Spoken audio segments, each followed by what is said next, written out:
Hai semua, jom kita patah balik ke masa lampau, ke zaman pahlawan-pahlawan kita yang hebat. Hari ini kita nak kenal dengan lebih dekat wira-wira bangsa kita dalam tajuk Bangkit Berjuang Penjajah Ditentang. Bunyinya pun dah semangat kan?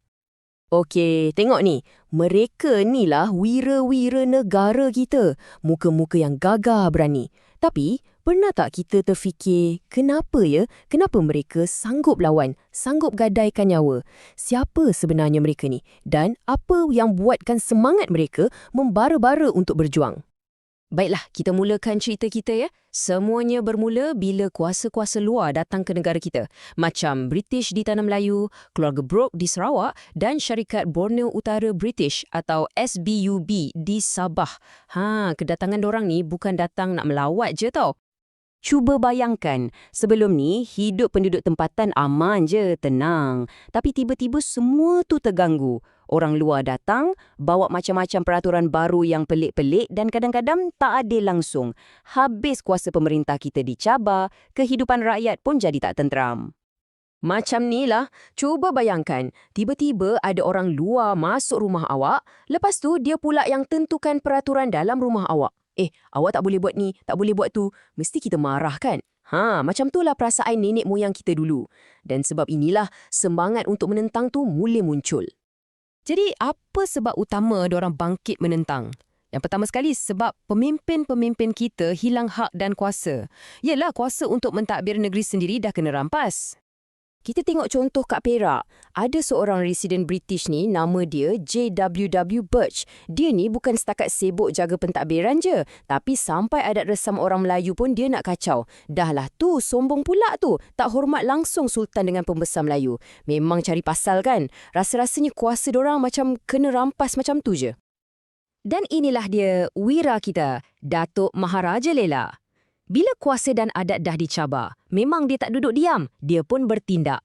Pada bulan November 1875, J.W.W. Birch telah dibunuh di Pasir Salak. Wah, mesejnya jelas kan? Jangan sesekali cabar kedaulatan kami. Okey, jom kita terbang ke Sarawak pula. Ceritanya lebih kurang sama je. Ada seorang lelaki ni, James Brooke. Dia panggil diri dia Rajah Putih. Dia ni pun sibuk nak luaskan kuasa. Bila dia tawan Sarikil, seorang pembesar tempatan yang hebat, Sharif Masaho, terus hilang pengaruh dan kuasa dia kat situ. Agak-agak Sharif Masaho diam je ke? Mestilah tak. Pada tahun 1859, dia terus serang kubu Brooke dekat Kanowit.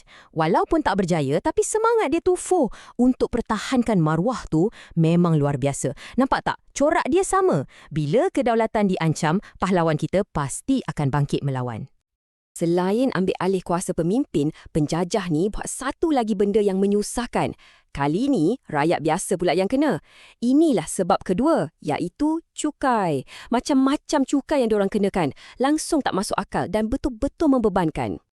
Contohnya kat Kelantan, British perkenalkan cukai tanah yang teruk sangat. Petani-petani, bayangkan tanaman tak jadi ke rosak ke, tetap kena bayar cukai. Kesiannya, memang tertekan betul dorang. Peraturan macam ni lah yang buat seorang lagi wira kita, Tok Janggut, jadi sangat marah.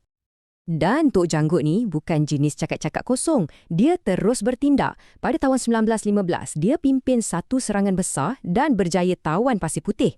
Perjuangan dia ni sebenarnya suara semua rakyat yang dah tak tahan dengan kezaliman.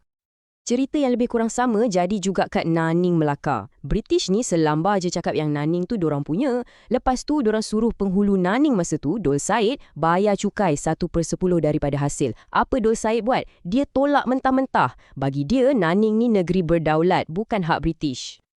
Nampak tak? Perjuangan Dol Said ni bukan setakat pasal cukai, tapi pasal maruah, pasal kedaulatan Naning.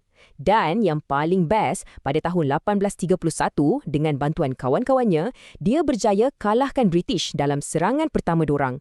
Hebat kan? Satu kemenangan yang memang membanggakan. Okey, jadi perjuangan ni bukan jadi kat 1-2 tempat je tau. Jangan silap. Api semangat menentang penjajah ni menyala kat serata tempat. Dari utara Semenanjung sampai ke Sabah dan Sarawak. Macam api yang marak, semangat ni merebak ke mana-mana. Cuba kita tengok garis masa ni. Dari tahun 1831, Dol Said dah mula menentang. Lepas tu, tahun 1875, Yam Tuan Antah dan Datuk Maharaja Lela pula. Masuk 1891, Datuk Bahaman. Tahun 900, Mat Saleh. Dan 1915, Tok Janggut dengan Antenom. Nampak tak? Ini bukan cerita satu hari. Ia satu perjuangan yang panjang, bersambung-sambung. Setiap masa, ada je wira baru yang bangkit. Dan senarai ni, memang lamai. Dol Said di Naning, Rentap dan Syarif Masahur di Sarawak, Datuk Maharaja Lela di Perak, Yam Tuan Antah di Negeri Sembilan, Datuk Bahaman di Pahang, Mat Saleh dan Antenom di Sabah, Tok Janggut di Kelantan, Haji Abdul Rahman Limbong di Terengganu. Walaupun tempat berbeza, tapi semangat mereka semua sama, sayang kat negara dan benci penindasan.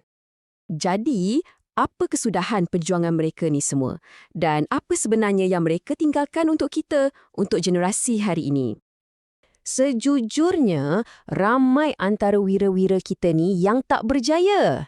Ada yang terkorban masa berlawan, ada yang kena tangkap dan dihukum, ada juga yang dibuang negeri jauh dari keluarga. Kalau kita tengok dari segi peperangan, mungkinlah nampak macam mereka kalah. Tapi, dari sudut semangat, perjuangan mereka tu langsung tak sia-sia. Sebab apa? Sebab keberanian dorang ni lah yang menyalakan api semangat, cinta akan negara. Pengorbanan mereka jadi macam sumber inspirasi untuk pejuang-pejuang kemerdekaan lepas tu. Mereka lah yang buka jalan, yang tunjukkan contoh. Tanpa perjuangan awal mereka ni, mungkin lagi susah untuk kita capai kemerdekaan. Sebagai penutup, saya nak tinggalkan satu soalan untuk kita fikirkan bersama. Semangat juang mereka, semangat nak pertahankan negara, lawan benda yang tak betul dan sayang tanah air. Semua ni relevan lagi ke zaman sekarang? Macam mana kita sebagai rakyat Malaysia hari ini boleh teruskan semangat mereka? Cuba fikir-fikirkan.